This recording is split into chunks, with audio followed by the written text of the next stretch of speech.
Hello दोस्तों, हम बात कर रहे थे मोहनदास करमचंद गांधी जिन्हें देश के बापू कहते हैं। थोड़ा सा उनके परिवार के बारे में जान लेते हैं। उनके जो पिता थे या परिवार था, कौटुंब था, वो पंसारी का धंधा किया करता था, लेकिन 3 पीढ़ियों से वो दीवानगिरी का काम किया करते थे। उनके पिता राजस्थान के कोर्ट के सदस्य भी बने तथा उनके पिता का नाम था कबा गांधी। गांधी जी के पिता का नाम था कबा गांधी और उन्होंने 3 शादियाँ की थी, 6 बच्चे थे। गांधी जी के पिता ने 3 शादियाँ की थी, 6 बच्चे थे। और मैं बता दूं, गांधी जी सबसे छोटे थे, सबसे शर्मीले थे, सबसे सीधे थे और अंधेरे से भी डरा करते थे, क्योंकि गांधी जी बड़े नाजों से पले थे, छोटे थे। अगर कोई बड़ा इनको डांट देता था तो बड़ी जल्दी डर जाते थे, मतलब रोने लगते थे। और गांधी जी की जो माता थी उनके बारे में एक कहानी है। गांधी जी की जो माता थी उनके बारे में गांधी जी लिखते हैं एक कहानी कि गांधी जी की माँ जब कभी ठंडियों का मौसम होता था, सूरज नहीं निकलता था, तो वो खाना नहीं खाती थी, यानी सूरज को देखकर खाना खाती थी। कभी सूरज नहीं निकलता था, खाना नहीं खाती थी। तो ठंडियों के मौसम में गांधी जी कहते हैं जब हम छोटे छोटे से थे तो जब सूरज निकल आता था तो गांधी जी लोग दौड़ के जाते थे, मम्मी मम्मी देखिए सूरज निकल आया, चलो चलो। मम्मी दौड़ के आती थी। लेकिन कभी धूप आ जाए, बादल आ जाए, जब धूप रहती थी और बादल आ जाए, सूरज ढक जाए, तो वो खाना नहीं खाती थी। कहती थी जैसी प्रभु की इच्छा, मैं आज खाना नहीं खाऊंगी। धीरे धीरे करके गांधी जी का जो जीवन चलता रहता है। तब गांधी जी का जन्म 2 अक्टूबर 1869 को पोरबंदर के काठियावाड़ में होता है। काठियावाड़ एक गांव टाइप का रहता है, वहीं पे होता है। उसके बाद गांधी जी के जो पिता रहते हैं, इनकी पढ़ाई करने के लिए पोरबंदर इनको लिवा जाते हैं। पोरबंदर में गांधी जी का बचपना बीतता है, वहीं पर ये पढ़ाई करते हैं। गांधी जी उस समय 7-8 वर्ष के रहते हैं। उस समय प्राइमरी में गांधी जी का एडमिशन करा दिया जाता है। तो गांधी जी की जो राइटिंग रहती है बड़ी गंदी रहती है, बहुत ज़्यादा कमज़ोर रहते हैं, हमेशा डरते रहते हैं, हमेशा क्लास में पीछे बैठते हैं। तो एक दिन क्या होता है, मास्टर साहब इनको देते हैं, इंग्लिश के 5 शब्द रहते हैं लिखने के लिए, केटल, लेकिन गांधी जी उसको लिख नहीं पाते। बाकी सब बच्चे लिख देते हैं, सबको वाहवाही मिलती है, गांधी जी गलत लिख देते हैं। जब गलत लिख देते हैं तो मास्टर इनको खूब पीटते हैं। आपने सुना होगा अपने पापा मम्मी लोगों से कि पहले के मास्टर कैसे मारा करते थे, उसी तरीके गांधी जी को बहुत मारा, वहीं पे मतलब पीट दिया, डंडे से, किल्ली से, इससे, मुक्के से, तमाचों से बहुत मार। गांधी जी बैठ के रोते रहे, बेचारे बहुत परेशान हुए। लेकिन गांधी जी ने इस बार टीचर को अपने गाली नहीं दी। हाँ, वो बचपन में सीख गए थे दोस्तों के साथ अपने गुरुजनों को गाली देना, लेकिन वो थोड़े समझदार हो गए थे, उनके मन में अपने टीचर के प्रति आदर सम्मान आ गया, तो वो इस बार गाली नहीं देते थे। तो इसके बाद गांधी जी का थोड़ा सा आगे हम और देखते जाएंगे। उसी समय क्या होता है, गांधी जी के जीवन में थोड़ा सा बदलाव आता है। गांधी जी के जो पिता रहते हैं उनकी एक अलमारी रहती है। गांधी जी के पिता की एक अलमारी रहती है जिसमें बहुत सारी बुक रखी होती है। जैसे मान लीजिए हमारे घर में आपके पापा की अलमारी होती है, उसमें बहुत सारी बुकें होती हैं। उसी प्रकार गांधी जी के पिताजी की एक अलमारी थी जिसमें बुक रखी होती थी। तो उसमें से गांधी जी को एक बुक मिलती है जिसका नाम है श्रवण पितृ भ्रांता, यानी पिता का सेवक। श्रवण के बारे में थोड़ा सा बता दूं आप लोगों को, जिसका गांधी जी के जीवन पर बहुत गहरा प्रभाव पड़ा था। क्या होता था, श्रवण एक ऐसा व्यक्ति था जो अपने माता पिता को, बूढ़े थे, अंधे थे, जो देख नहीं पाते, उनको कंधे पे लेकर हर जगह लेकर जाता था। नदी, संगम, हर जगह, मतलब सब मंदिरों के दर्शन कराया करता था। तो गांधी जी पर जब उसको पढ़ते हैं तो गांधी जी के जीवन पर इसका बड़ा गहरा प्रभाव पड़ता है। गांधी जी भी अपने पिताजी की खूब सेवा करते हैं अंतिम क्षणों तक। गांधी जी अपने पिताजी का साथ नहीं छोड़ते, कितना भी दुख हो, कुछ भी हो, हमेशा पिताजी की सेवा करते हैं। दूसरी किताब एक होती है, दूसरा नाटक होता है हरिश्चंद्र का, उसको पढ़ के गांधी जी के जीवन पर प्रभाव पड़ता है। अहिंसा का पाठ गांधी जी हरिश्चंद्र के नाटक से सीखते हैं। अहिंसा का जो पाठ होता है वो गांधी जी के जीवन से, बचपन से लेकर के देश की आज़ादी तक, यानी गांधी जी के जहन में अहिंसा शब्द बस जाता है और गांधी जी उसको अपने अंतिम क्षणों तक अपने जहन में बसा कर रखते हैं, यानी देश को आज़ादी अहिंसा से ही दिलाते हैं। गांधी जी ने हिंसा नहीं की कभी। और इसके बाद मैं बता दूं, गांधी जी की राइटिंग बड़ी गंदी बना करती थी।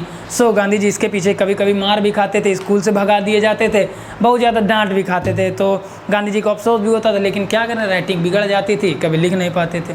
सो अब थोड़ा सा आता है बाल विवाह, क्योंकि उस समय जो शादियाँ हुआ करती थी जल्दी कर दी जाती थी। बचपन में ही 13 साल, 8 साल, 7 साल, कुछ तो ऐसी कहानियाँ होती थी कि पैदा होते ही शादी कर दी जाती थी। यानी आपके लड़का हो तो और मेरे लड़की हो, मान लीजिए ऐसा, तो लड़की लड़का की शादी करा देते थे, वो अनजान होते थे उनकी शादी। तो इसी तरह गांधी जी के साथ हुआ। गांधी जी की पहली शादी 7 वर्ष की उम्र में हुई थी। सो वो पत्नी ख़त्म हो गई। गांधी जी ने उसके बारे में ज़्यादा जानकारी नहीं दी, क्योंकि गांधी जी छोटे हैं, उनको बड़ों से पता चला कि मेरी शादी हुई थी, पत्नी ख़त्म हो, वो भी लिख देते हैं। लेकिन दूसरी शादी जो उनकी हुई थी वो हुई थी 9 वर्ष की उम्र में। 9 वर्ष की उम्र में हुई थी। तो जो 9 वर्ष वाली पत्नी थी उनको टाइफाइड हो गया था। जब वो पत्नी को टाइफाइड हो जाता है वो भी ख़त्म हो जाती है और गांधी जी की फिर से शादी नहीं होती। अब 13 वर्ष की उम्र में उस समय गांधी जी हाई स्कूल में होते हैं, उस समय गांधी जी की शादी लगती है और गांधी जी 13 वर्ष के होते हैं।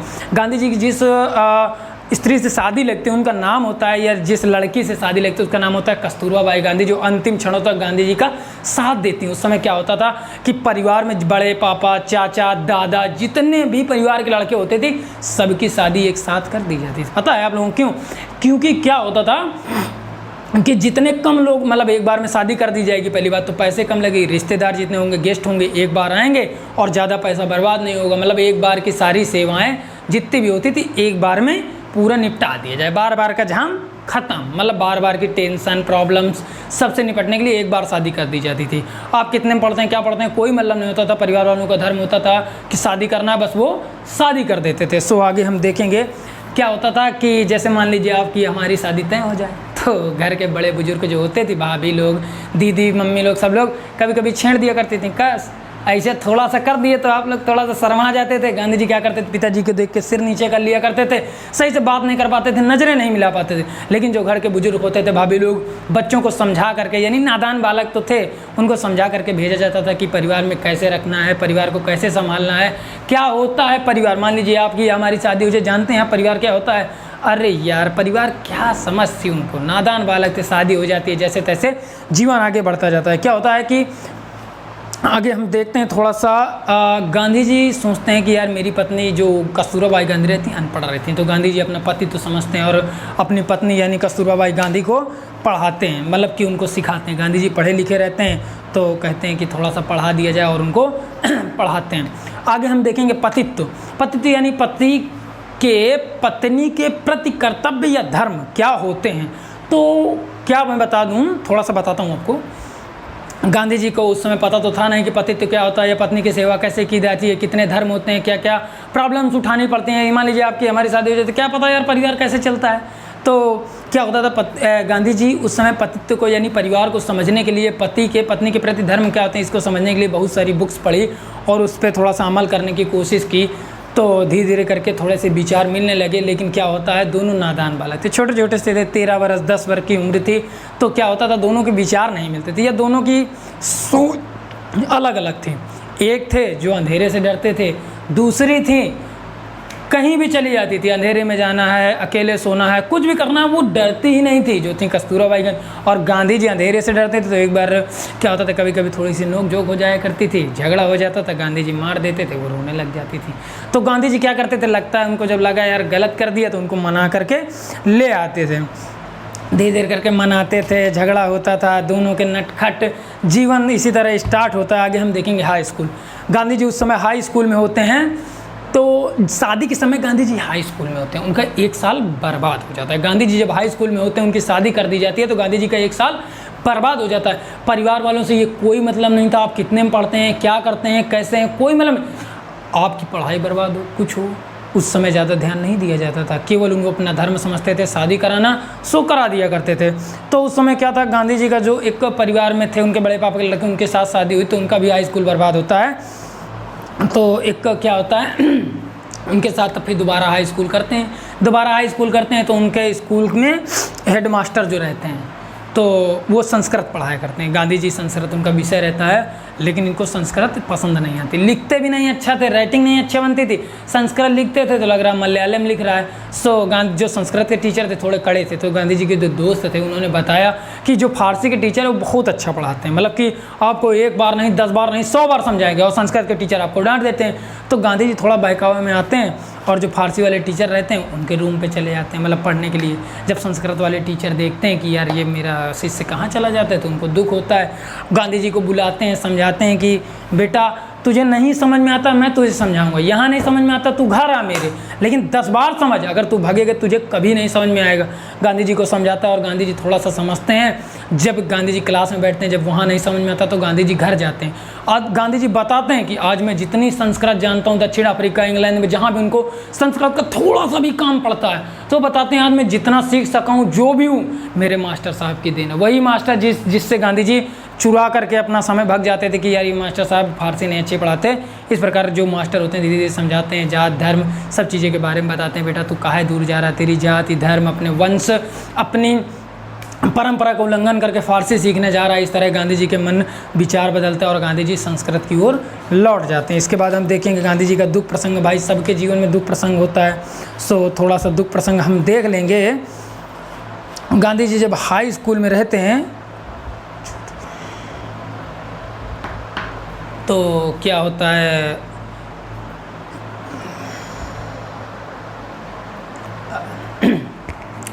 गांधी जब हाई स्कूल में रहते हैं तो इनके कुछ दोस्त बन जाते हैं। दोस्त क्या बन जाते हैं, इनके जो बड़े पापा के लड़के रहते हैं उन्हीं के दोस्तों को अपना दोस्त बना लेते हैं, लेकिन वो बड़े निठल्ले और बिगड़े हुए होते हैं। सो इनके परिवार वाले इनको मना करते हैं कि बेटा वो दोस्त तुम्हारे सही नहीं है, बहुत गंदे दोस्त हैं, तुम बिगड़ जाओगे।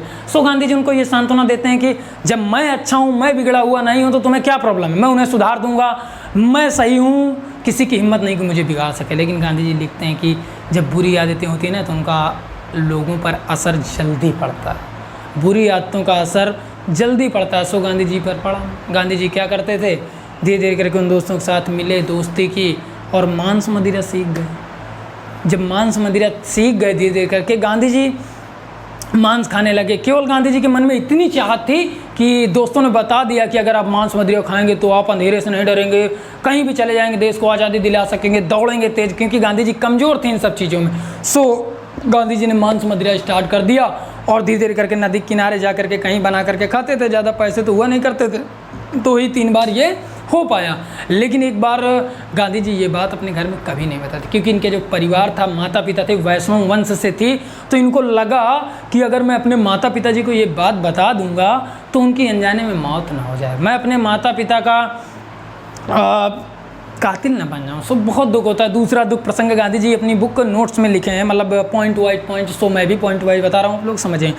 तो दूसरा दुख प्रसंग क्या होता है, गांधी जी जब बताते हैं मांस मदिरा किया, सिर्फ वो बताते हैं कि मेरे जहन में इतना था कि मैं अपने देश को आज़ाद करा सकूं, शरीर अच्छा बना सकूं, दुबले पतले थे, आदि लाभ आए थे, लोगों ने बताए थे। सो गांधी जी ने मांस मदिरा स्टार्ट किया था। कोई उनकी आदत नहीं थी ऐसी कि वो मांस मदिरा खाते थे या बचपन से खाते थे। धीरे धीरे करके क्या होता है, जब एक बार क्या होता है यार, गांधी जी के जो दोस्त होते हैं इतने नालायक होते हैं कि गांधी जी को वैश्याएँ होती हैं जो उनके एरिया में ले जाते हैं, तो वो सब नालायकी करते हैं, मतलब इधर उधर का आप लोग समझ सकते हो।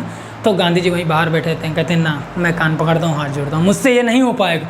गांधी जी वहीं बाहर बैठते रहते हैं। गांधी जी आगे भी बताते हैं कि अन्य प्रॉब्लम्स आई लेकिन मैं बचता रहा, हर एक प्रॉब्लम से मैं बचता रहा, हर एक प्रॉब्लम से बाहर आता रहा, ये प्रभु की ही मर्जी थी या मेरा आत्म कुछ था। धीरे धीरे करके गांधी जी बताते हैं चोरी और प्रायश्चित क्या था। गांधी जी उसमें हाई स्कूल से थोड़ा से पहले की बात है, जब हाई स्कूल में तो उससे पहले की बात, यानी बचपने की बात गांधी जी को याद आ जाती है। सो बताते हैं गांधी जी और गांधी जी के जो बड़े पापा का लड़का था या परिवार में कोई था, वो दोनों अच्छे दोस्त होते हैं। क्या होता है, उनकी एक गंदी आदत पड़ जाती है, बीड़ी पीने की। बीड़ी पीने की आदत ऐसे पड़ जाती है कि उनके घर में कोई बड़ा बुजुर्ग आता था, कहता था जाओ बेटा बीड़ी जला लाओ। तो मान लो हमारे घर में छोटे में कभी कभी आपके घर में आते थे, बेटा बीड़ी जला लाओ, तो हम लोगों की क्या आदत होती थी, यार मस्त धुआं निकल रहा है, यार मज़ा आ जाती थी। सो गांधी जी के साथ भी हो, गांधी जी धीरे धीरे करके इसकी आदत पड़ गई। कोई कहता था जाइए बीड़ी जला लाओ बेटा, तो गांधी जी जाते थे और मज़ा आ गई, यार नाक से धुआं निकल रहा है, मुँह से धुआं निकल रहा है, मज़ा आ गई। गांधी जी खूब खुश कि यार यस अब तो मज़ा आ गई। तो क्या करते, धीरे धीरे करके गांधी ने बहुत सारी बीड़ी चुरा ली, इतनी सारी, या मैं कहूँ बहुत सारी करके, धीरे धीरे करके नई बीड़ी खरीदने के पैसे नहीं थे। और एक आदत गंदी और पाली, वो क्या करते थे, अपने नौकर थे उसके पैसे चुरा लिया करते थे। ज़्यादा मौका तो मिल नहीं पाता था लेकिन वो पैसे खूब चुरा लिया करते थे। अब ये आदत तो एक थी ही, दूसरी आदत ये पड़ गई कि पान खाने की, कि मस्त पीक मारेंगे यार, ओंठ लाल हो जाएंगे, मज़ा आएगी खूब। लेकिन क्या होता है, पैसे तो होते नहीं हैं। सो बड़ी प्रॉब्लम्स आती है कि यार पैसे हैं नहीं, मैं कैसे पीऊँगा, क्या करूँगा, बड़ी दिक्कत आती है। सो कोई बताता है कि यार एक पेड़ होता है, उसकी छाल यानी ऊपर की जो खाल होती है उसको तुम तोड़ के खाओगे तो मस्त पान तरीके पीक आएगी, मस्त स्वाद है। तो गांधी जी सोचते हैं यार वाह, अब तो फ्री में काम हो गया यार, बिना पैसे के, मतलब पान वाला स्वाद। सो खूब गांधी जी पेड़ की खोज में निकल जाते हैं और खूब पेड़ तोड़ वही छाल निकाल के लाते हैं, खूब खाते हैं, ये मस्त मज़ा आ रही है बाबू, बीड़ी है, पान है पूरा। लेकिन क्या होता है, धीरे धीरे करके गांधी जी को ये एहसास होता है कि ये सब गलत है। जैसे मान लीजिए मैं कुछ या आप लोग कुछ बुरी आदतें सीख जाएं तो एक अंतरात्मा होती है वो बोल देती है कि बेटा ये गलत है अंदर से। सो गांधी जी को एहसास हुआ और गांधी जी ने इसको पश्चाताप किया। और अब सोचे कि यार मन में एक बात आती कि अब आत्महत्या कर लूँगा, क्योंकि यार मैंने दोस्तों को कहा, उनके साथ बिगड़ गया, वैश्याओं के साथ गया, मतलब वैश्याओं के एरिया में गया, पान खाया, बीड़ी पिया, मतलब सब बुरी आदतें मेरे अंदर आ गई। यार मेरा जीना बेकार है यार। जो पितृ भ्रांता श्रवण की कहानी पढ़ी, नाटक पढ़ा हरिश्चंद्र का, यार कोई मतलब नहीं यार, मैं सबको धोखा दे रहा हूँ अपने पापा में। इतना दुख होता है कि दोनों जो होते हैं डिसाइड करते हैं कि अब शाम को 4 बजे केदारनाथ मंदिर में अपनी हम जान दे देंगे। लेकिन उस समय जहर खरीदने को पैसे नहीं होते हैं, दुकान में जाते हैं, छोटे होते हैं और पैसे तो होते हैं, तो इनको दुकानदार भगा देता है। तो क्या करते हैं लोग, धतूरे का एक फल लेते हैं। धतूरा आप लोग जानते होंगे, जो शिवरात्रि में चढ़ाया जाता है शंकर जी को, छोटा सा होता है, उसके ऊपर कांटे कांटे लगे होते हैं, उसको तोड़ के लाते हैं और शाम का डिसाइड करते हैं और 2-2 उनके बीजे खा लेते हैं। जब बीजे खा लेते हैं तो इनको उल्टी होती है, पलटी होती है, सुस्त पड़ जाते हैं, ढीले पड़ जाते हैं एकदम से। जब इतना सब हो जाता है तो गांधी जी का जो मौत का सोचना था, यानी आत्महत्या का जो विचार था जहन में, मन में, जहन तक से उतर गया। यानी जो विचार किए थे कि अब आत्महत्या हम कर लेंगे, मर जाएंगे, जहन तक से उतर गया, क्योंकि इतनी प्रॉब्लम्स होती। गांधी जी ने कहा, आगे वो लिखते हैं कि जितना सोचना सरल है कि आत्महत्या कर ली जाए, उससे कठिन उसको करना होता है। सो गांधी जी के मन में ये सब विचार आते हैं और गांधी जी इस प्रकार धीरे धीरे करके ये सब छोड़ देते हैं। और दिक्कतें आती हैं, लेकिन गांधी जी हर एक दिक्कत से बचते रहते हैं। अब गांधी जी के आगे हम देखेंगे। अब गांधी जी के थोड़ा सा ये जीवन हो गया, पिताजी का जीवन देख लेते हैं। गांधी जी के पिता की मृत्यु हो जाती है और दोहरी श्रम। क्या होता है, उसी समय गांधी जी के जो पिता रहते हैं उनको पाइल्स होती है। गांधी जी हर जगह ले जाते हैं, बहुत इलाज कराते हैं, लेकिन वो सही नहीं हो पाते हैं, क्योंकि बहुत गहरा घाव हो जाता है। गांधी जी उनको कई जगह अस्पतालों में ले जाते हैं, लेकिन पिताजी मना कर देते हैं कि मैं ऑपरेशन नहीं कराऊंगा। और पिताजी इस प्रकार धीरे धीरे करके ज़्यादा गंभीर होते जाते हैं। एक बार की कहानी है कि गांधी जी अपने पिताजी की मरहम पट्टी, घाव को धुलना, बिस्तर साफ़ रखना, सब चीज़ें गांधी जी स्वयं करते हैं, बहुत सेवा करते हैं पिताजी की। गांधी जी लिखते हैं कि मेरी सुबह गांधी जी के पिताजी के चरणों से होती है और शाम पिताजी के चरणों पे ख़त्म होती है। मतलब स्कूल जाते थे, स्कूल की जैसे ही छुट्टी हुई तुरंत घर भागाते थे और पिताजी की सेवा में लग जाते थे, दिन भर लगते थे। थोड़ी सी एक कहानी है बीच में कि उसी समय एक हेड मास्टर आए थे, वो मना कर देते हैं कि नहीं, समय से स्कूल जाओ, पढ़ाई करो, ये करो, वो करो। लेकिन गांधी जी कहते हैं नहीं सर, मैं कोई मस्ती नहीं करता, कुछ नहीं करता, मैं पिताजी की सेवा करता हूँ, सिर्फ मैं पिताजी की सेवा करूँगा और मस्ती कुछ नहीं करूँगा। उसी समय क्या करते हैं गांधी जी, अपने पिताजी से एक पत्र लिखाते हैं और ले जाते हैं। मास्टर साहब उसको देखते हैं, गांधी जी को छुट्टी दे देते हैं अपने पिताजी की सेवा करने के लिए। गांधी जी लेकिन स्कूल जाते हैं, योगा करने के लिए नहीं जाते। तो क्या होता है, जैसे स्कूल की छुट्टी होती है गांधी जी तुरंत स्कूल से भागते हैं और पिताजी की सेवा में लग जाते हैं। उसी समय क्या होता है, इलाज कराते हैं, लेकिन पिताजी गंभीर होते चले जाते हैं। उसी समय एक थोड़ी सी घटना हो जाती है, उनके चाचा आ जाते हैं उसी समय। तो चाचा और गांधी जी मिलकर सेवा करते हैं। तो एक समय क्या होता है, गांधी जी अपने पिताजी की खूब सेवा करते हैं। तो चाचा जी कहते हैं, रात के 10 बजे उठते हैं, तो गांधी जी से कहते हैं कि बेटा तुम अब थक गए होगे, थोड़ा आराम कर लो, जाओ रूम पे, मैं पिताजी की सेवा करता हूँ। तो गांधी जी रूम पर चले जाते हैं, गेट खटखटाते हैं, कस्तूरबा बाई गेट खोलती हैं। जब अंदर जाते हैं थोड़ा सा नाश्ता उठाते हैं, आराम करने के लिए नहीं बैठते हैं। उतने में पीछे से नौकर आता है दौड़ में, घर घर में नौकर रहता है, दौड़ के नौकर आता है, बेटा बेटा बेटा, गेट खटखटाता है। गांधी जी डर जाते हैं, यार हुआ क्या। जब डर जाते हैं तो गांधी जी गेट खोलते हैं, खबर मिलती है कि पिताजी ख़त्म हो गया, पिताजी का देहांत हो गया। गांधी जी वहीं पर गिर पड़ते हैं, फूट फूट कर रोते हैं। इतना दुख होता है कि यार मैं 2 सेकंड पिताजी की सेवा ना कर सका, यार मैं अंतिम शब्द ना सुन सका, यार स्कूल से छुट्टी ली, सब कुछ किया, यार पिताजी के अंतिम शब्द ना सुन सका। यार मुझे आराम इतना ज़रूरी था, यार मर जाता आराम नहीं करता। बड़ा दुख होता है, खूब पीट पीट जैसे तैसे सब संभालते हैं। गांधी जी पिताजी के पास जाते हैं, पैर पकड़ के खूब रोते हैं, खूब रोते हैं, बिल्कुल आंसुओं से भर जाते हैं। सब लोग उन्हें संभालते हैं। पिताजी का अंतिम दहन संस्कार होता है धीरे धीरे करके। जब एक इसी बीच में कहानी है थोड़ा सा, कस्तूरबा बाई उसी समय क्या होती हैं, प्रेग्नेंट होती हैं, यानी उनका बच्चा पेट में होता है। सो उसी समय बात आ जाती है ये भी कि आपकी पत्नी डिलीवरी का समय है। सो गांधी जी उस समय थोड़ा सा कि यार पिताजी को भी तकलीफ़ है, थोड़ी शर्म भी आती है और तकलीफ़ भी होती है, बहुत ज़्यादा प्रॉब्लम्स होती है। जैसे तैसे थोड़ा संभालते हैं, थोड़ी शर्म होती है, गांधी जी को बड़ी दिक्कतें उठानी पड़ती है। गांधी जी का जीवन थोड़ा सा बदल जाता है। इसी समय हम देखेंगे आगे गांधी जी के बदलते हुए जीवन को, उनके जीवन में आए बदलावों को, सब चीज़ हम देखेंगे। आगे देखते हैं हम क्या होता है, तैयारी करते हैं, सब चीज़ करते हैं, थोड़ा सा जीवन बदल जाता है। अब क्या होता है, धर्म झांकी। गांधी जी ने कभी धर्म तो देखा नहीं था, धर्म के बारे में किसी ने बताया नहीं था कि धर्म क्या होता है। एक गांधी जी के घर में थी नौकरानी, रंभा नाम था उनका, उन्होंने बताया था कि धर्म क्या होता है, कैसे होता है, सब चीज़ धर्म के बारे में बताते हैं।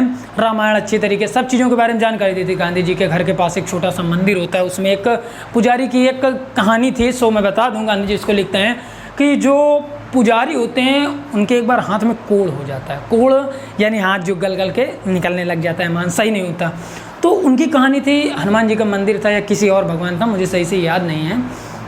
तो जो मंदिर का पुजारी रहता है मंदिर का, वो कहता है कि हे भगवान, अब मैं आपकी शरण में हूँ, आपकी पूजा करता हूँ, जो आप देखें। वही मंदिर में जो मूर्ति रहती है उसी के ऊपर जल डालते हैं, जल जो होता है डालते हैं, वही जल अपने हाथ में लगा लेते हैं। धीरे धीरे करके वो जल जब डालते हैं धीरे करके कोढ़ सही हो जाता है।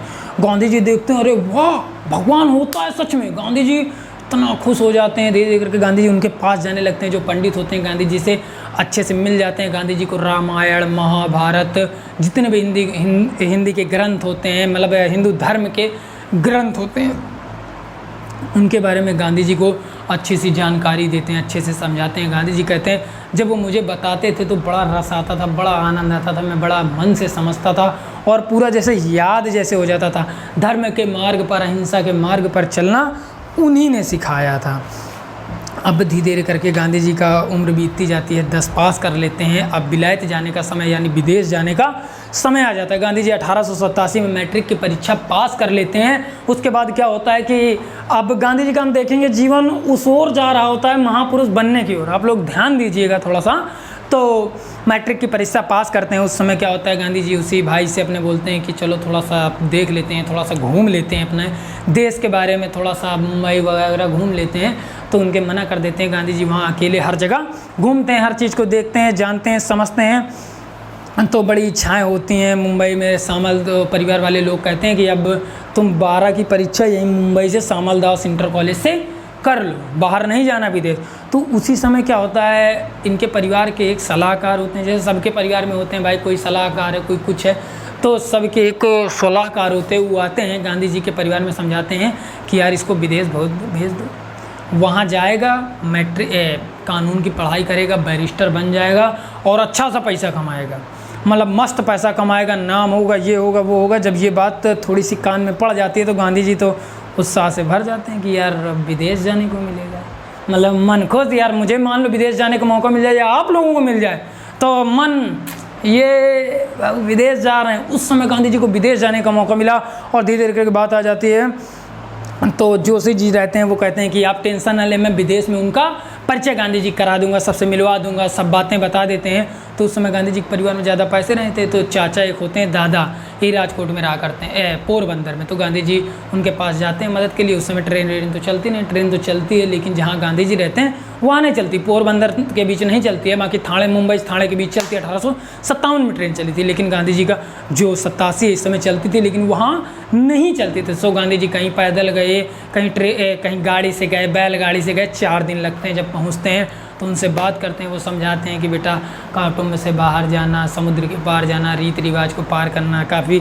गांधी जी भी उन्हें समझाते हैं कि बाबा पर चाचा जी पढ़ लूँगा, आगे बढ़ जाऊँगा, मैट्रिक वकील बन जाऊँगा। सो वो धीरे धीरे करके गांधी जी की बात मान जाते हैं। जब मान जाते हैं तो क्या होता है कि सबके पैसे की थोड़ी दिक्कत है, थोड़ी मदद कर देते हैं। लेकिन गांधी जी क्या करते हैं, विदेश जाने की इतनी लालसा होती है गांधी जी के अंदर, यानी यार नए देश घूमने की। जो पत्नी होती हैं कस्तूरबा बाई गांधी, उनके गहने बेच देते हैं और पैसा इकट्ठा कर लेते हैं और धीरे धीरे करके विदेश जाने के लिए सब चीज़ इकट्ठा। लेकिन इनके बड़े भाई जो होते हैं इनको मुंबई बंदरगाह तक छोड़ने जाते हैं। लेकिन उसी समय क्या होता है कि जाति से बाहर एक बता देते हैं। तो उसी समय गांधी जी के भाई को कोई बता देता है कि अब जून का महीना है, इस समय समुद्र में तूफान बहुत आते हैं और तुम्हारा भाई जाएगा, शायद तूफान हो जाए, कल को कोई अनहोनी हो जाती है। सो गांधी जी के जो बड़े भाई होते हैं वो डर जाते हैं कि यार सही में ऐसा हो जाए तो मेरे छोटे भाई के साथ ऐसा हो जाए। तो वो गांधी जी को मना कर देते हैं और वहीं अक्टूबर तक के लिए मुंबई में रोक देते हैं। जहाँ मुंबई में जिस घर में रोकते हैं उस घर में गांधी जी को समझाते हैं वो लोग कि बेटा तुम जाति से बाहर जा रहे हो यार, हमारे वंश में, हमारे साम्राज्य में, यानी हमारे परिवार में कोई समुद्र की यात्रा नहीं की है, यह हमारे धर्म के खिलाफ है, जाति के खिलाफ है, सब आद तरीके की विडंबना है, यानी प्रोपोगंडा या कहीं अंधविश्वास बताते हैं। लेकिन गांधी जी के मन में था कि यार विदेश घूमना है, विदेश घूमना है, नया देश घूमना है, कुछ नई चीज़ें सीखनी है। सो गांधी जी उन लोगों की बात टाल देते हैं। धीरे धीरे करके अक्टूबर का समय आ जाता है और अब क्या होता है, गांधी जी का जो जहाज़ होता है वो समय आ जाता है इंग्लैंड में बैरिस्ट्री तैयारी करने का।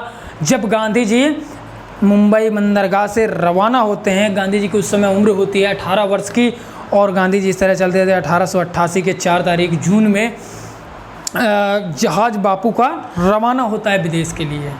सॉरी, मैं थोड़ा सा रिपीट करना चाहूँगा। इस समय गांधी जी की उम्र 18 वर्ष की होती है और 1888 के सितंबर महीने में 4 तारीख को गांधी जी का जहाज़ रवाना होता है विदेश के लिए। अब विदेश के लिए जब रवाना होता है तो क्या होता है, विलायत में पहुंचते हैं गांधी जी। जब जहाज़ में पहुंचना बड़ी दिक्कतें होती हैं। मान लो यार हम विदेश चले जाएं, हमको इंग्लिश ज़्यादा आती नहीं, आप लोगों से बता दूँ, ज़्यादा बोल नहीं पाता बट समझ जाता हूँ थोड़ा बड़ा। वैसे ही गांधी जी थे, 10 में थे, 18 साल की नई एज थी हमारी आप जैसी। तो जब जाते हैं जहाज़ में तो गांधी जी को बड़ा डर सा लगता है। कपड़े खरीदते हैं, कोट वोट टोपी वगैरह सब, मतलब अच्छे कपड़े पहन कर जाते हैं। सो वहाँ बैठते हैं तो इनको डरा सहमा देख कर एक अंग्रेज़ आता है, इनसे बातचीत करता है, अच्छे से इनकी मदद करता है। मजूमदार रहते हैं इनके साथी, उनसे बातचीत होती है। और गांधी जी जहाज़ में खाने के लिए क्या होता है कि मांस वांस सब मदिरा खाया करते हैं, तो गांधी जी भी खाने के लिए जाते हैं, लेकिन घर से लड्डू वड्डू सब बांध के ले जाते हैं। तो इनके परिवार वो जो जहाज़ में रहते हैं कहते हैं कि आप अगर मांस नहीं खाएंगे तो आप यहाँ विदेश में रह नहीं पाएंगे, अगर आप दारू नहीं पिएंगे तो विदेश को आप ठंड को झेल नहीं पाएंगे। सो गांधी जी का जो मन रहता है, गांधी जी कहते हैं ना, मैं अपनी माँ से वादा करके आया हूँ, पत्नी और बच्चे की कसम खा कर आया हूँ कि मैं मांस मदिरा को हाथ नहीं लगाऊंगा, क्योंकि अपनी माँ की कसम और बच्चा जो छोटा था मेरा, उसकी कसम खा करके और पत्नी से वादा करके आया हूँ कि कभी मैं इसको हाथ नहीं लगाऊंगा। गांधी जी कहते हैं कि मुझे घर जाना, देश जाना मंजूर है, लेकिन इनको हाथ लगाना मंजूर नहीं है। और इसके बाद हम देखेंगे गांधी जी जब वहाँ पहुँचते हैं बहुत सारी प्रॉब्लम्स होती है। इसके बाद क्या होता है, जब गांधी जी जाते हैं, मान लो हम विदेश जाते हैं तो ऐसे थोड़ी ना चले जाएंगे, coat pant tie belt, Gandhi ji पूरा फुल यूनिफॉर्म खरीदते हैं, पहन के जाते हैं, सूट कोट बाकायदा पूरी व्यवस्था से जब जाते हैं। तो उसके बाद क्या होता है कि वहाँ उतरते हैं बंदरगाह पे, इंग्लैंड का एक बंदरगाह होता है, वहाँ पर उतरते हैं। वहाँ से एक होटल होता है विक्टोरिया होटल, वहाँ पर गांधी जी जाते हैं। जब वहाँ पर रुकते हैं तो क्या होता है कि बहुत लंबा बिल आता है, क्योंकि वो होटल बड़ा महंगा रहता है। वहाँ पर रुकते हैं, खाना ना खाते हैं, थोड़ा सा मतलब सुबह का खाना नाश्ता तो ले जाते हैं, नाश्ता करते हैं, और बाद में क्या होता है कि घर से जो बांध ले जाते हैं वो खाते हैं। तो अब गांधी जी के अंदर काफ़ी समस्याएं होती हैं कि यार विदेश में रहना कैसे, यहाँ के तौर तरीके सीखने, किसी से बात करने से पहले सर या मैम लगाना होता है, क्योंकि वहाँ की सभ्यता जैसे हमारे यहाँ श्रीमान वगैरह, आज मतलब रिस्पेक्ट की बातें थी, ये सब सीखना था।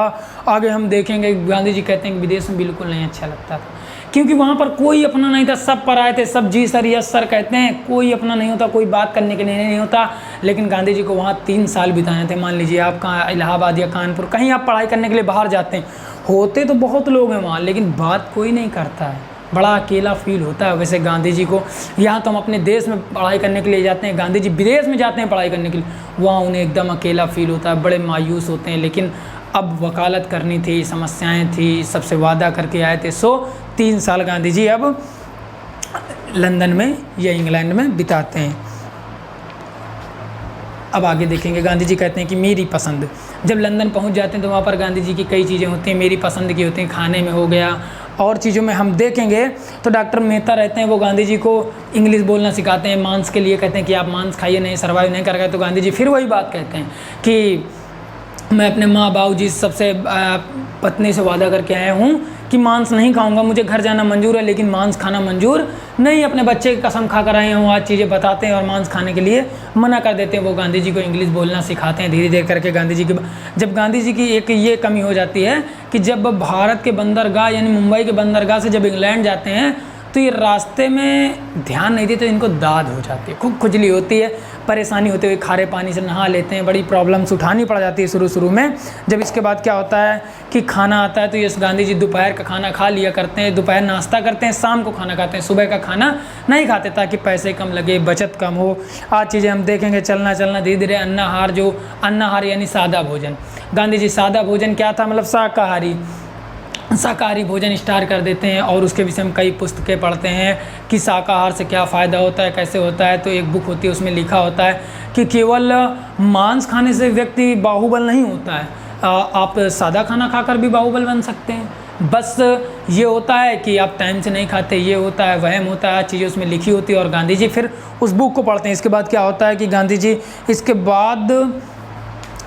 जी मांस कभी नहीं खाते, इंग्लैंड पहुंच जाते हैं। वहाँ पे जब बुक्स पढ़ते हैं, देखते हैं मांस के विपरीत पे जो बुकें होती हैं, तो गांधी जी इसके बाद मांस को कभी हाथ नहीं लगाते, ना ही जुबान पे मांस लाते हैं, कभी नहीं खाते। सभ्य पोशाक क्या होता है, गांधी जी अब सब चीज़ तो सीख गए होते हैं, तो अब सोचते हैं यार इंग्लैंड में सभ्य लोग कैसे रहते हैं, कोट पैंट पहनते हैं, बढ़िया टोक कैप लगाते हैं, टाई बांध लेते हैं। सो गांधी जी को लगा यार मैं थोड़ा सा असभ्य लग रहा हूँ, मान लो ऐसे हो तो थोड़ा यार असभ्य लग रहे हैं।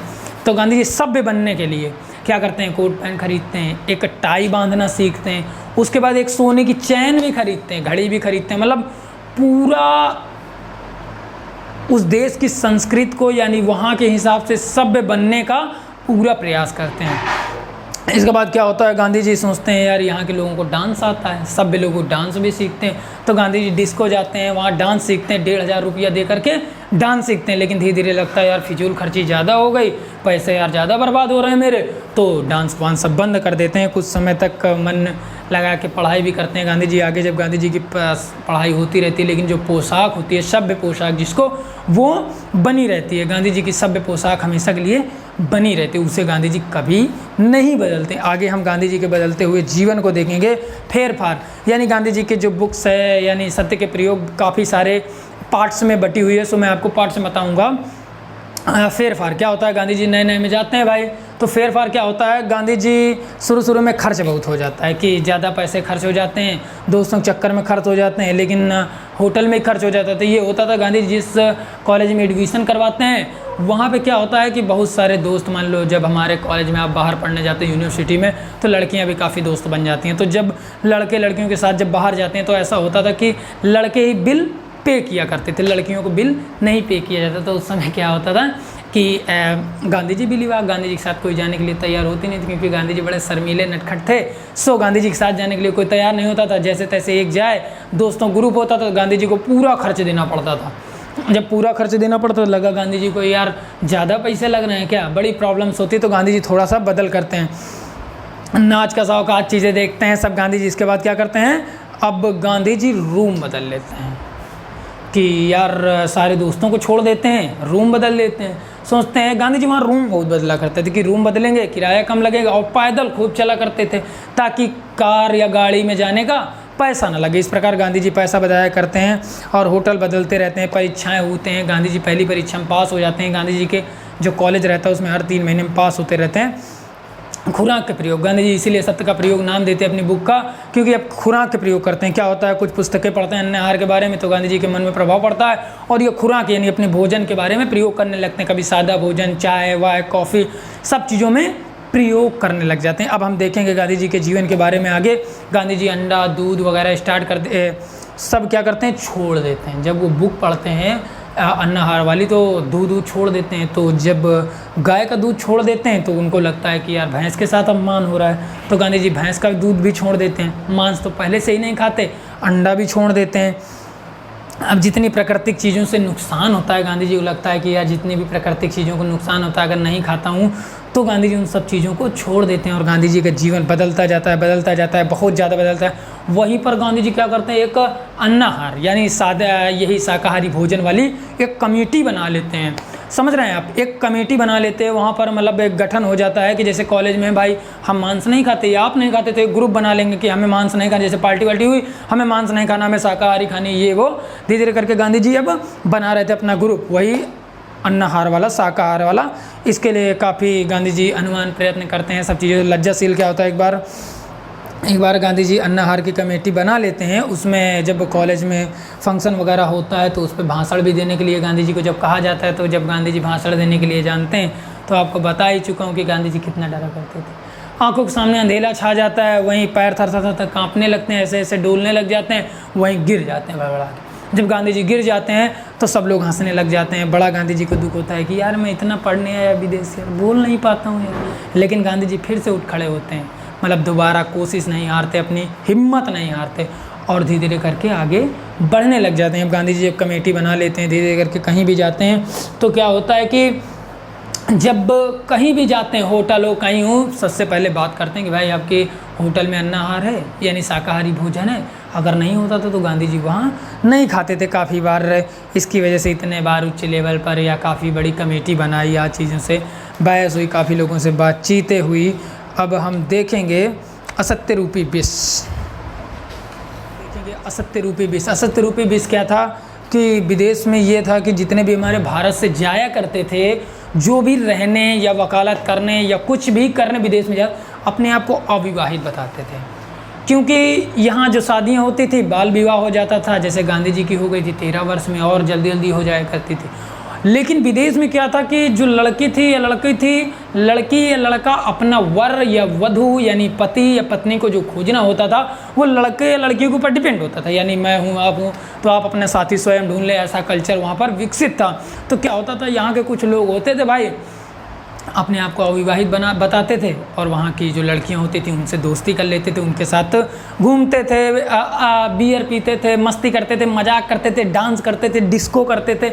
लेकिन क्या होता था कि कुछ लोग फंस जाते थे इस बात पे। एक बार गांधी जी पे भी आ जाती है भाई। अब गांधी जी एक बार होटल में होते हैं तो अन्नाहार के विषय में थोड़ा सा पढ़ रहे होते हैं, तो उसी समय एक महिला आती है। तो गांधी जी थोड़ा सा कम समझ पाते हैं, इंग्लिश से गांधी जी कम समझ में आती है, तो वो गांधी जी कहती लाई मैं आपकी मदद कर दूं, और गांधी जी को बताती है क्या क्या भोजन है होटल में, कैसे क्या। धीरे धीरे करके गांधी जी से अच्छा व्यवहार बन जाता है, यानी अच्छे से बातचीत होने लग जाती है। गांधी जी से अच्छा व्यवहार हो जाए, गांधी जी उससे दोस्ती कर लेते हैं और रविवार को उनके घर पर जाते हैं, मतलब उनके घर पे खाना पीना आज चीज़ों की व्यवस्था हो जाती। अब क्या होता है भाई, जब खाना पीना की व्यवस्था हो जाती तो मकान जो वो रहती है लेडीज, उसकी एक लड़की रहती है। जब लड़की रहती है तो गांधी जी भी शुरू में अपने आप को अविवाहित बताते हैं भाई। जब अविवाहित बताते हैं तो क्या होता है, वो लड़की के साथ कभी कभी गांधी जी को रूम में अकेला छोड़ दिया करते थे कि जाओ बेटा रहो आप लोग, क्योंकि गांधी जी बड़े सीधे साधे थे। सोचे यार अच्छा लड़का है, बढ़िया शादी हो जाएगी, सीधा साधा है, अच्छा कमाता, बैरिस्ट्री कर रहा है, वकील बन जाएगा। सो उनको भी लाभ, और गांधी जी इधर डर रहे थे कि यार ये अच्छा मैं फंस गया। सो गांधी जी क्या करते हैं कि यार सोचते हैं कि यार इससे बचने का एक ही तरीका है, मैं सीधे सीधे उनसे बता दूं। लेकिन सामने से बोलने की हिम्मत ना हुई कि यार कहीं बात बिगड़ ना जाए, यार मार ना खा जाऊं, ये वो मतलब डांट ना खा जाऊं, केस ना हो जाए, पुलिस अरेस्ट ना कर ले, काफ़ी डर आता है। लेकिन क्या होता है, गांधी जी एक पत्र लिखते हैं यानी लेटर लिखते हैं और उनको दे देते हैं कि मैं शादीशुदा हूँ, मेरा एक लड़का है, मैं आपके घर नहीं आ सकता, मैं क्षमा चाहता हूँ, कान पकड़ता हूँ, हाथ जोड़ता हूँ, आप मुझे छोड़ दीजिए, जो भी आप सज़ा देना चाहें मुझे मंजूर है। सो गांधी जी ये बात कहते हैं। वो दोनों जब ये पत्र पाते हैं, माँ और बेटी इतना हंसती हैं गांधी जी के ऊपर, खूब जोर जोर खिलखिला कर हंसती हैं। वो कहती हैं मैं आपसे शादी नहीं करना चाहती, आप हमें अच्छे लगे, आपने सच बता दिया, लेकिन मुझे आपसे शादी वादी नहीं करनी है। आप अच्छे लगे, आपसे बातचीत करना अच्छा लगता है, लेकिन हमें शादी नहीं करनी। इस प्रकार गांधी जी अब धीरे धीरे बचते जाते हैं। जो शादी आती है, नाटक होता है, सब चीज़ों से गांधी जी बच जाते हैं। और गांधी जी इस प्रकार ये जो असत्य रूपी विष होता है इससे निकल आते हैं। दूसरा हम देखेंगे धर्मों का परिचय। धीरे धीरे करके क्या होता है, गांधी जी वहाँ पर थियोसॉफिस्ट होती है एक कमेटी, उसके जो 2 सदस्य रहते हैं, 1 साल रुकते हैं वहाँ पर, 2 लोगों से व्यवहार बनाया। गांधी जी की ये अच्छी बात थी कि कहीं भी जाते थे दोस्त खूब बना लेते। आगे भी हम उनको देखेंगे, आंदोलन करने के लिए कितने सारे जन इकट्ठा कर लेते हैं। सो उनका एक व्यवहार था, व्यक्तित्व था, इतना शीतल निर्मल, इतना मधुर व्यवहार था कि लोग उनसे जुड़ जाया करते थे। अब हम देखेंगे धर्मों का परिचय। तो गांधी जी थियोसॉफिस्ट होते हैं, उनके साथ मिलकर के वो लोग अंग्रेज रहते हैं यानी ईसाई रहते हैं, और वो लोग कहते उनको दूसरे धर्म पढ़ने का शौक़ था और गांधी जी को था दूसरे धर्मों के बारे में जानकारी, मतलब मैं आपका धर्म जानूं, आप मेरा धर्म जाने। इस प्रकार गांधी जी से वो लोग, जो गीता है हमारी हिंदू धर्म की पुस्तक है, उसके विषय में गांधी जी से उसको वो लोग गांधी जी से उसको ट्रांसलेट करवाते हैं इंग्लिश में। सो गांधी जी उसका ट्रांसलेट करते हैं, आदि विषय में, हिंदू, मांस, मदिरा के बारे में, सब चीज़ के विषय में उनसे चर्चा करते हैं, धर्मों के विषय में जानकारी इकट्ठा करते हैं। धीरे धीरे करके आगे हम देखेंगे। निर्बल के बलराम, गांधी जी यहाँ पर निर्बल के बलराम इसलिए कहते हैं कि धीरे धीरे जब गांधी जी हर एक प्रॉब्लम्स में फंसते हैं, कभी भी किसी भी प्रॉब्लम्स में होते हैं, तो कहीं ना कहीं से आकर गांधी जी को मदद मिल जाती है या हिम्मत है। जैसे उस महिला के चक्कर में फंस गए थे, छोटे में वैश्याओं के साथ, दोस्तों के साथ वैश्याओं के लिए जाते हैं, बीड़ी पीते हैं, मतलब सब चीज़ों में गांधी जी कहीं ना कहीं से मदद आ जाती है, हिम्मत आ जाती है, जिससे वो निकल जाते हैं। तक गांधी जी यहाँ कहते हैं निर्बल के बलराम। अब हम देखेंगे नारायण हेमचंद्र, एक व्यक्ति थे वहीं लंदन में। तो जो नारायण हेमचंद्र थे ये भारत के ही थे, विदेश में जाते हैं, कविताएं लिखा करते हैं, कहानियाँ लिखा करते हैं, सो इनको पैसा मिलता है, विदेश घूमने के शौकीन होते हैं। गांधी जी वहीं थियोसॉफिस्ट जो होते हैं उन्हीं के परिवार में इनसे मिलते हैं, अच्छी दोस्ती हो जाती है। वो बताते हैं कि मुझे विदेश घूमने का शौक़ है, इसी प्रकार गांधी जी से अच्छा व्यवहार होता है, धर्म के विषय में चर्चाएँ होती हैं, सब कहती हैं। लेकिन पोशाक बड़ी देसी थी, ना कोट पैंट ना कुछ, भैया वही कुर्ता पैजामा बाकायदे। एक बार क्या होता है कि ये जाते हैं यही पोशाक पहन के अमेरिका, जब अमेरिका जाते हैं तो इन्हें हो जाती है जेल। पता है क्यों? क्योंकि असभ्य पोशाक पहने थे। आप समझ सकते हैं वहाँ पर लोग कोट पैंट किस लिए पहनते हैं, क्योंकि जो हमारे हेमचंद्र जी थे भारत के कवि, यानी लिखते थे, ज़्यादा फेमस होंगे, उस समय इनको अच्छा पैसा मिलता, तो ये जेल भी जाते अपनी असभ्य पोशाक की वजह से, क्योंकि इनकी पोशाक बड़ी गंदी रहती है, इसलिए इनको जेल भी होती है, वहाँ से बात छूटती है। अब महाप्रदर्शनी जैसे मेला लगता है हमारे यहाँ, वैसे वहाँ भी लगा करता था। लंदन में, पेरिस में जो टावर होता था, एफिल टावर, वहाँ पे प्रदर्शनी लगी हुई थी।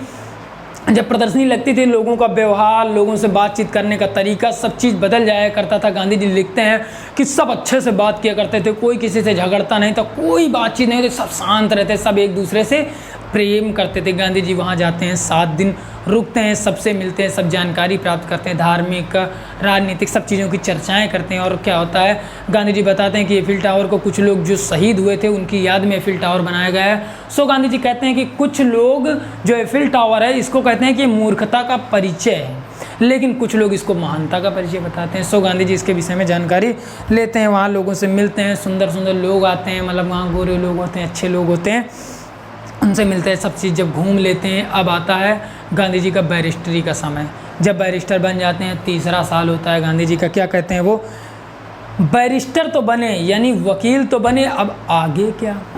सो हम देखते हैं गांधी जी जब बैरिस्टर बन तो गए थे, टर्म पूरा हो जाता है, 6-6 महीने का होता है, पास तो सब हो जाया करते हैं। मान लो यूनिवर्सिटी में भाई सब मजाक मस्ती करते हैं, लेकिन पास हर एक लड़का हो जाता है, क्योंकि वही बुक्स होती हैं, उनकी नोट्स मिलती हैं, उसको खरीद के पढ़ लो, पास। जो मस्ती करते थे, मजाक करते थे, सब लेकिन गांधी जी अंतिम क्षणों में खूब पढ़ाई करते हैं, मतलब मोटी मोटी सी बुक्स होती हैं, उनको खूब खरीद लाते हैं, खूब पढ़ते हैं, मतलब खूब मेहनत करते हैं, खाना भी खूब स्वयं बनाते हैं और खूब मेहनत करते हैं। गांधी जी भी अच्छे नंबर से पास हो जाते हैं। अब वो समय आ जाता है जो गांधी जी का सपना था, आप लोग समझ गए, गांधी जी को वो समय आ जाता है जब गांधी जी बैरिस्टर कहलाते हैं।